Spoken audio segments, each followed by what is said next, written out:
All right. Here we are again. Hello, everyone who is watching us today. I see a lot of people on LinkedIn. I see some people on YouTube as well. This is great. Guys, before we start, those who are watching us on LinkedIn, I encourage you to comment, to leave any comments upon this streaming. We will not be able to clearly show it on the streaming platform we're using, but I am going to be your voice as the previous time. And I'm going to manage all your questions, comments, any messages that you would like to pass. So please go ahead, use LinkedIn comment section as much as you can, and we shall communicate in the same very way. And I already see some people joining. Hello. On LinkedIn from Palestine, hello. Hope you are good and safe today. We are also quite internationally based during this streaming today, by the way. Poland, I know Brazil, and I know Macedonia, Peter, right? Yeah, great. On LinkedIn from Colombia, hello to Colombia. Amazing. Well, I see people are joining more and more. This is great to see and great to read you. Wanted to say hear you, but we will not hear you guys today. Okay, I think we can slowly start, right? It's more than time, and everyone who wants to join us else will join us on the way. All right, Maria, do you want to kick it off? I think we can. Yes, sure. Let's go, guys. I missed this. I'm so glad to be back. But today we spend this 1 hour discussing a topic that we know it's crucial for many of you, and we're excited to share our insights about how to succeed at a meeting with your clients with Proxify. Amazing topic. I think that it's kind of a new one compared to everything that we have talked about before. But amazing to see such a big crowd exactly on this one. And I do hope that what we're going to talk about today is going to help you guys in the future with other companies. I do hope with Proxify in the nearest future for all of you to actually survive all those important client meetings and finally succeed in them. Yeah, and as you probably know, we like to have those special guests with us. And today, we have a super, uber, mega special guest with us. So, welcome, Peter. He is our client engineer manager, who, of course, will share his unique expertise on this topic. Peter, the floor is yours. Thank you very much. Pleasure to be here, and welcome everyone. Thanks for joining. Yeah, I'm Petar. I'm a .NET developer, but currently I work as a client engineering manager at Proxify. My main responsibility, with the help of the client managers and account managers, is understanding the client's needs and then matching them with the developers from our network. Okay, that's nice. Okay, so talking about matching, let me introduce myself. My name is Maria. I'm based in Brazil, very far away from those two, but we are close in heart. Anyways, I'm a sourcer here at Proxify. I'm also responsible for matching, but developers in Proxify. And I'm super grateful for my lead who is here, and she will introduce herself now. Go, Catherine. Thank you, guys. I'm super happy to be here today and to be here with you, especially. I am doing this for I don't know which time, same as Maria, since we're hosting those. So I will not take a lot of room today. Those who are watching us not for the first time know me well. I'm Catherine, and I'm happy to be sourcing lead here at Proxify for 3 years already, I think. And the greatest mission of my team is actually to reach out to you guys and pitch you about any new exciting upcoming opportunities that we have within Proxify, where we think you may be a fit. So you might have chatted with us on LinkedIn already, or we are going to knock at your door sometime soon. Yeah, very happy to be here and to do this again today. All right. Before we jump into the topic, I just remind that we will have the Q&A session at the end of this streaming, 5-7 minutes. We will see upon the timing. So you are more than welcome to post all your notes, questions, thoughts, everything. We will make our best to react to those at the end of the session, not to interrupt ourselves at every corner. And now I believe we can finally start, right? Yes, I do. So let me start. And of course, Peter, what can you say about our clients? Yeah, so we operate in different markets. In Europe, we're operating in the Nordics, in the UK, in the DACH area, and Benelux. And that's nice because we can match developers nearby within 4 hours difference, and that's our promise towards the client. Across the Atlantic, we operate in North America, and where our clients are usually based, and then we can match them with developers from North America and South America. Therefore, the clients and the developers could work in the regular local business hours. Then we have clients from different sizes. We have startups, we have scale-ups, and of course, big enterprises. As you can see here, there are some famous names that we've collaborated with. EA, Pearson, Electrolux, Trafigura, and many more. That's very exciting. I love this slide because this is just so illustrative. I wish that the screen was a bit bigger so that we could enter more of them, but we have some limits.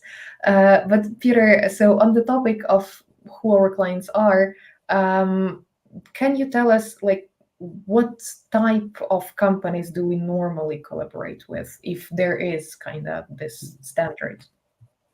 Yeah, there isn't a standard per se, but we are working with companies that have tech teams already in place. So because we believe that that will improve the onboarding experience, that will create a good synergy between the developers that will join the client's existing team, and it will be a very successful collaboration. That's nice. Actually, I'm pretty glad with our clients. Some of them really made part of my life. So I'm satisfied. But what is our recipe for success in keeping the client satisfied, Peter? Good, very good question. Yeah, of course. I mean, there are two sides of the coin, right? So it's the developers, but also the clients that we want to keep happy. In order to accomplish that, we have different areas that we want and we need to improve. So to better understand the process, we have, as you can see here, we have different steps that we have. So to begin with, as soon as the contract is signed between the developer and the client, that's when the onboarding starts.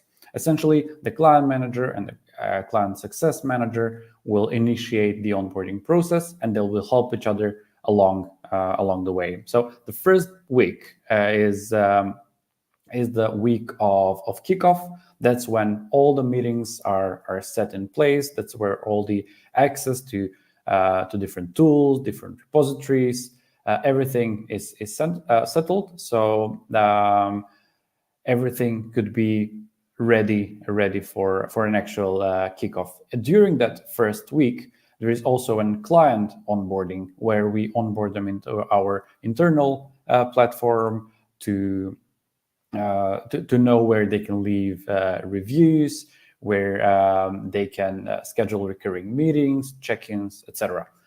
In the upcoming 2 to 12 weeks, we are doing regular check-ins with the clients to see if there are any potential hiccups that we need to address, if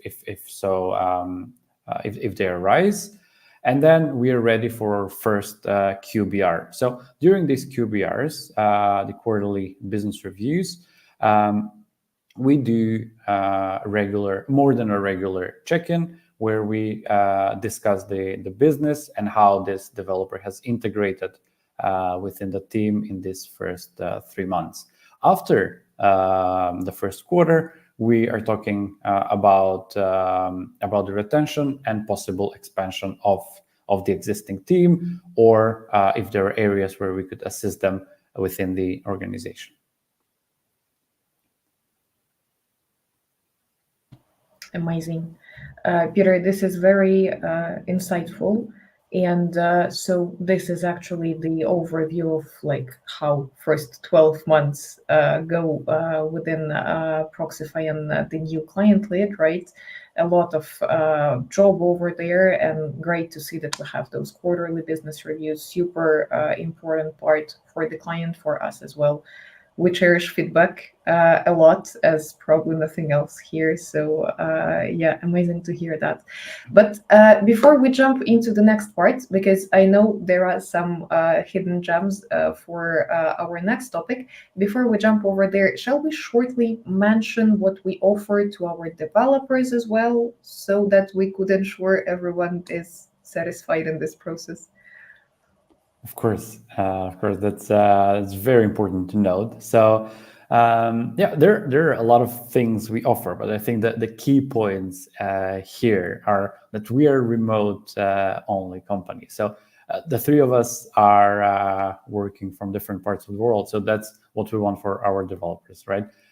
We want we do cherish, and we are very transparent with that when we discuss the possible collaboration with the clients. When it comes to commitment, we are focusing on dedicated full-time opportunities, because we believe that the less there is a context switch, the better for both the developer and the client. Therefore, we really are aiming for these dedicated full-time, meaning 40 hours per week opportunities.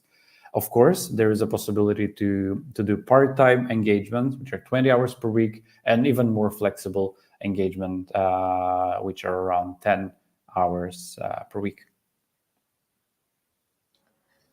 That's pretty awesome. But let me ask you something. After the developers join our network, they went through the whole process, screening, TI, and now they're a part of Proxify. Could you please, Peter, walk us through how our matching process work when the developers join Proxify? What happened next? Very, very good question. Yes. So as soon as you join the network, so you passed all the tests, you join the network, you will be able to see all the possibilities, all the engagements that are open for you and your expertise, your skill set, and your domain, essentially. So the first step you want to do and take is the internal application. So you apply for the open positions that you have for you at that moment. Of course, we are a tech company at our core, so we do use AI with our own internal model to recommend us the best candidates for a specific staffing request. So we analyze everything from their profile to their skills, their past experience, to really see and find that perfect match. With that said, of course, we take pride that we handpick our developers. So we take into consideration the recommendation, we take into consideration the applications internally, but then we do an additional check to see if this collaboration will be good, meaning we check how good this what are the chances that this developer will fit in to the client's team. That makes a lot of sense.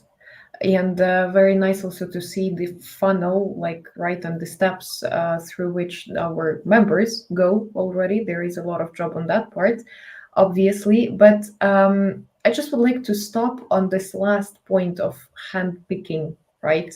So we have a lot of automation. We are using AI a lot, obviously, on our products. But when it comes to personal touch in selecting developers, Peter, you as person who is doing this on a daily basis, how important is this? Well, if you ask me, it's the most important part, because at the end of the day, you're talking to a person, right? You're not talking to a robot. So I think it's very important not to just look at profiles, at paper, because there is a lot of information that you can learn from developers when you meet them. The same goes for the client, but when we talk about hand-picked developers, it's exactly what it means. So we are really working to create this relationship with the developers from our network, so we can really find them something that suits them, not just for their tech stack, but for their culture, for their soft skills, something really for them. Okay, inside this topic, we have those matching meetings, and I want to know from you what to expect from a matching meeting, what it actually means, and what should we do, what should we expect. Yeah.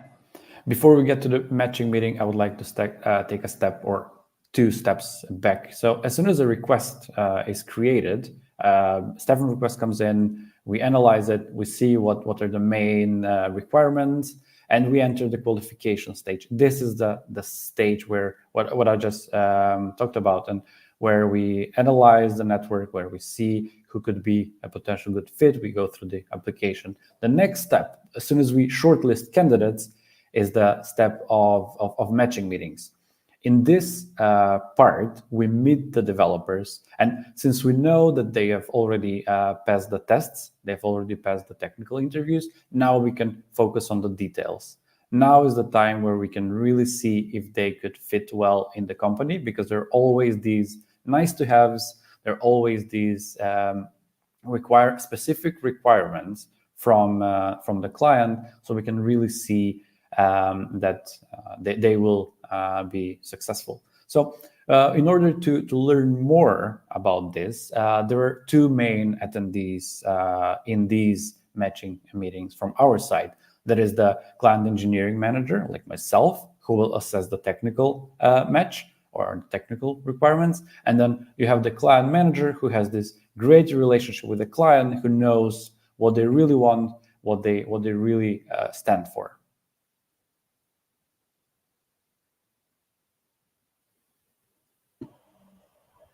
Amazing. That sounds perfect.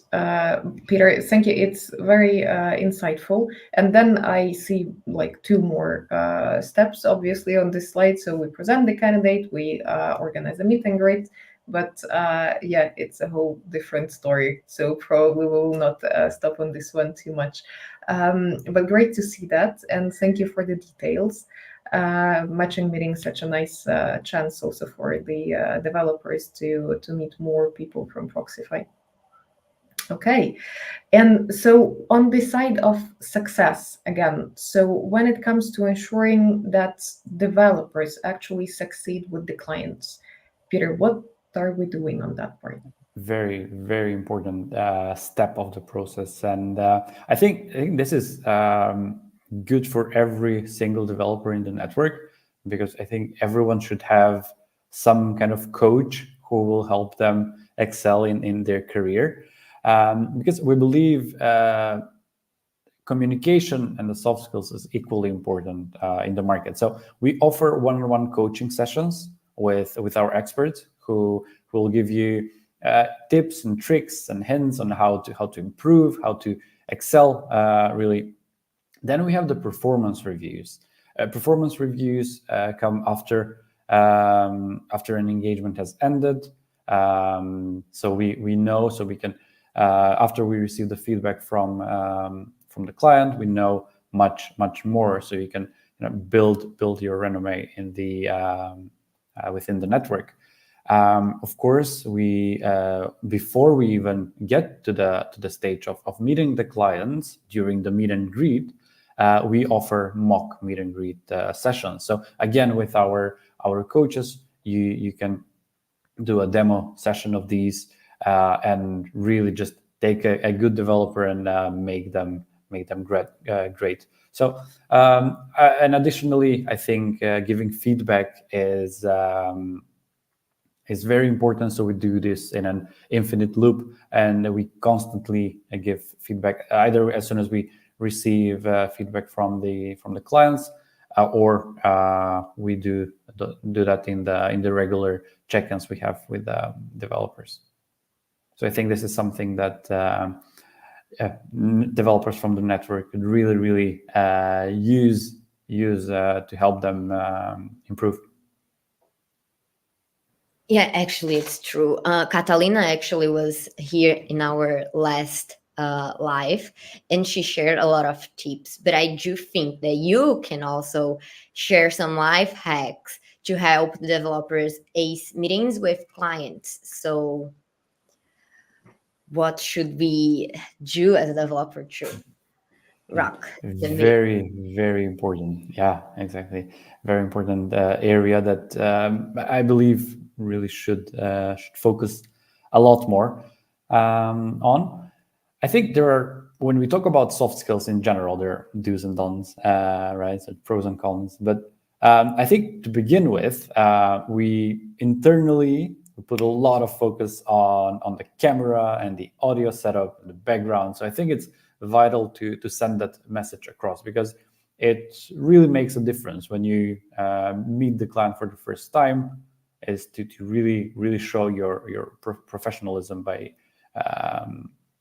improving your camera. So we do have our guidelines, we do have our documents that we share with our developers on how to improve the setup. But this is something that I believe everyone should take into account, because the little details make the big picture. When we talk about on the topic, of course, audio is another point. So in investing in a good audio and camera, I believe helps us a lot. And that goes without saying, while we're on the topic, is that having the camera on creates this even better relationship, even when the engagement has started. So this is one of the things that I mentioned before. And you can book a session where we not just prepare you for this specific client, but then it's overall session for how you can improve, really.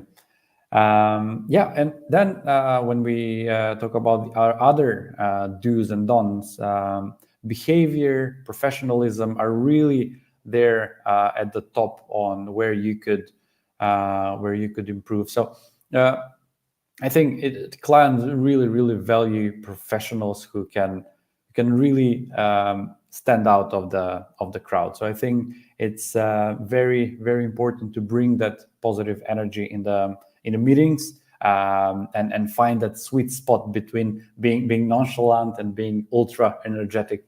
So finding that sweet spot. Then on the other side, I think top two important things to note are unprofessional background, messy background, who will it might affect the client's bias. And then second part is the multitasking. Everyone can see people switching tabs or looking into different areas in the room. So I think these are quite valuable to note in order to excel. That makes a lot of sense. Thank you for bringing this up, Peter, actually, because you are right. I don't think that we discussed this enough there is a room to bring it up more and more. Good also to remember here that it's important for our clients, for us internally as well. So basically, as we said few sessions before, kind of same rules work when you are meeting our recruiters, for example. The first impression always matters. Great. I'm glad that we mentioned it. And then, so on the side of preparation, self preparation for those meetings, what should developers focus on, Peter? And on the contrary, what probably not to mention during those calls? I think this is my favorite topic of today, and yeah, I think it goes without a saying that you need to study the client before. You need to know what's the business they operate in, what are the technologies, what are the tools they use, what are the things that you can take from your past experience that are relevant for this job to make you really make you stand out. So studying the client before is the first thing you could do to help you, because then you can show this proactiveness.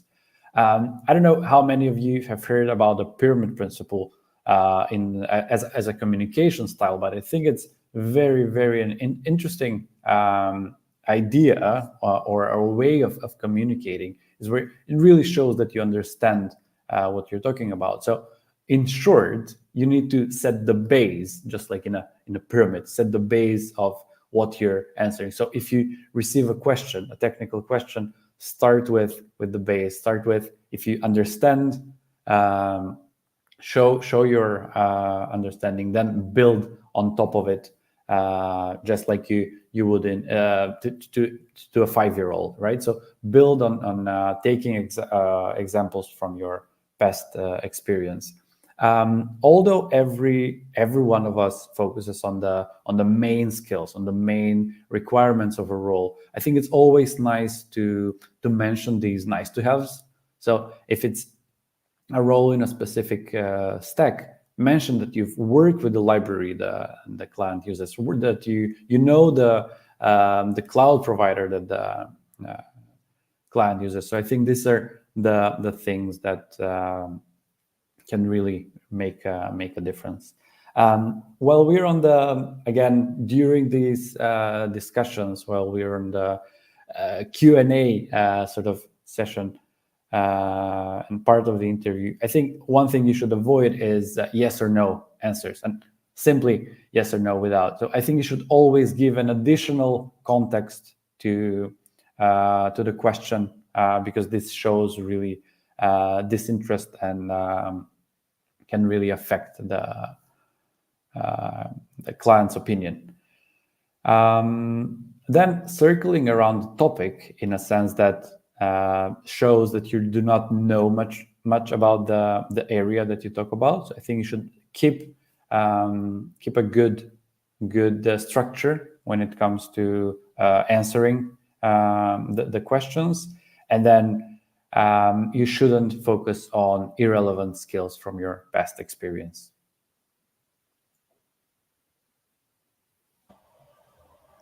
That makes a lot of sense. Peter, thank you so much. Actually, before we jump to a Q&A session, first of all, I'd like to mention that we are atypically short today. I think we were also not focusing on irrelevant topics, but going straight to the point. Saves a lot of time, guys, as you see, by the way. But when it comes to like yes/no questions, this is something that I have just thought about. Any life hacks how to avoid that? Because it comes so naturally, when you are receiving a question and you just want to say yes or no, you don't even think that it can be something bad, it just happens automatically. Any tips how to avoid that? I mean, okay, self-control. What else, if it happens, you kind of develop your answer further, what to do? Yeah, no, I think practice makes perfect, and you should really try to go, even if it comes natural to you. I think you should always give some kind of more additional context, because this person is meeting you for the first time, and you need to really show them, because we know what you're capable of. We've come to this stage of presenting you to the client, bringing you to this meeting. We know what your qualities are. So I think it's the last step that you need to take in order to make them understand. So I think this is really just boils down to practice, and if it's just one or two more sentences to give a more complex answer, I would go with that. Yeah, practice makes perfect. I think we should talk more to each other just in life to develop this skill. But yeah, it makes a lot of sense. All right. It seems that we have said everything we wanted today. That was pretty fast, straightforward, but I hope useful. We still have some time on the clock. So, any questions from the audience? Any last comments before we wrap it up for today? I'm more than welcome, guys. So, think if you want to ask us anything. Client meetings are quite a vibrant topic. So, if anything pops to your mind, don't hesitate. So far, it was just very nice to see these comments. Jenner, if you're still watching us, thank you for this. I received a test link, but I declined to take the test because there are many fake companies and HRs that do that to collect data. That's unfortunately true. With this meeting, I changed my mind and want to have these tests to join the community. I'm happy to hear that opportunities are transparent to developers.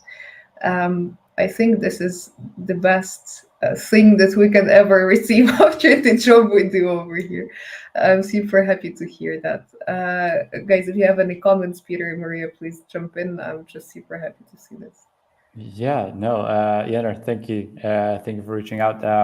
Yeah, reach out to us, and we'll be waiting for you to complete the test and join the network.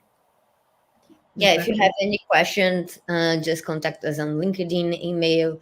Actually, Victor's team, who is responsible for the tests, works really hard to give you guys the best experience. So it's a pleasure to read those kind of comments.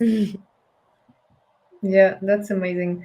Don't be scared to go ahead and select the test first before you even meet our recruiters. There is a possibility like that in our hiring process.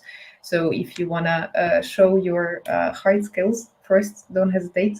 Then you will have a chance to meet our recruiters. So all the opportunities are open to you, and we'll be happy to see you in our pipeline of applicants. Amazing. Right. Just probably 1 or 2 minutes more to give people last chance to send over any questions. But I think it was a pretty nice one, and I'm happy to see the crowd satisfied today. That's great to see. That's great to hear. There was while we encourage people to leave comments, I think Catherine, what you mentioned there after the matching meeting, I think that's the area we didn't cover that much as it was not the main focus of the meeting. But I would add here that after we do and complete the matching meeting, we decide whether to send the profile or not. So as soon as we send the profile to the clients, they review it and schedule a meet and greet with you. So that's the point where you need to, where you're going to meet the clients for the first time, show and discuss about your past experience, how that matches how you can fit into their team. I think we just received a question.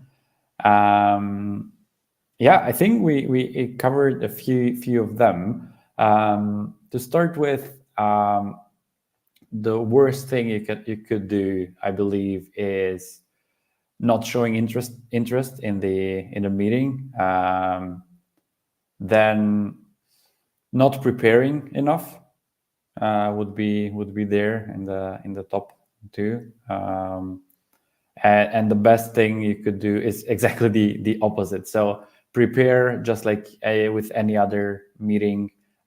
Bring your best self, and just be ready, because as I said, mentioned a few times, this is the first time you as a developer are meeting this person, and they're usually going to be part of your team. Okay, there is the same person developing the question. I was actually expecting this because like the question is quite broad, Quinten, so it's good that you are sending over some more details. Yeah, Quinten, thank you.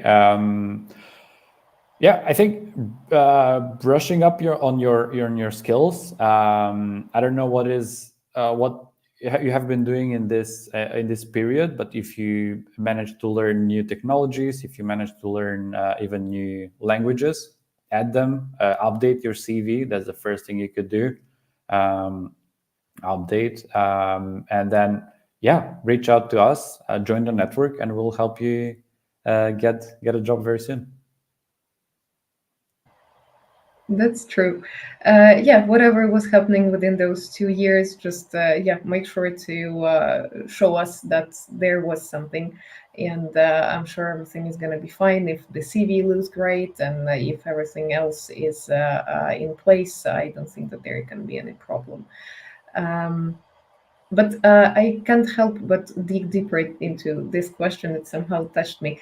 The person is saying in relation to a client, so probably not only during the meeting with the client, but further, right? So when, let's say, the developer is already placed and they're working successfully together during this client relation, is there anything that can either break the successful collaboration or make it flourish? Very, very good comment. I think the thing that makes the collaboration good, and as with everything in life, is good communication. I think if you're transparent enough, if you have a good communication with the client, is the thing that really builds the relationship, but then you're set for forever, really, because it really just builds this trust between you and the client. And I think that's really the best thing to do, is give your best when it comes to development and being proactive, and then just be transparent and then open for communication and suggestion. Makes a lot of sense. Thank you, Peter. All right. Thank you, Quinten, also, and everyone else sending over their questions. That was a pleasure answering those. I think that we are kind of clean at this point. I think that we're done. So yeah, I think we can smoothly wrap it up at this point. I'm super grateful to the audience. Thank you for being active and engaged.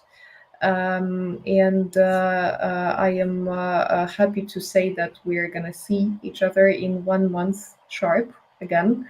We will announce the topic soon. Guys, Peter, Marie, it was a greatest pleasure having you today. I'm super grateful for your time and for your input and for your smile and energy. That was great. And we'll see each other soon somewhere. Yep. Thank you very much for having me. Thanks, guys, for asking great questions. Pleasure. Looking forward to the next call. I'll be joining that one from the other side. Inviting himself to part 2. There is going to be a part 2. That's going to happen. Thank you so much, guys. It was a pleasure as always. Thank you, and see ya.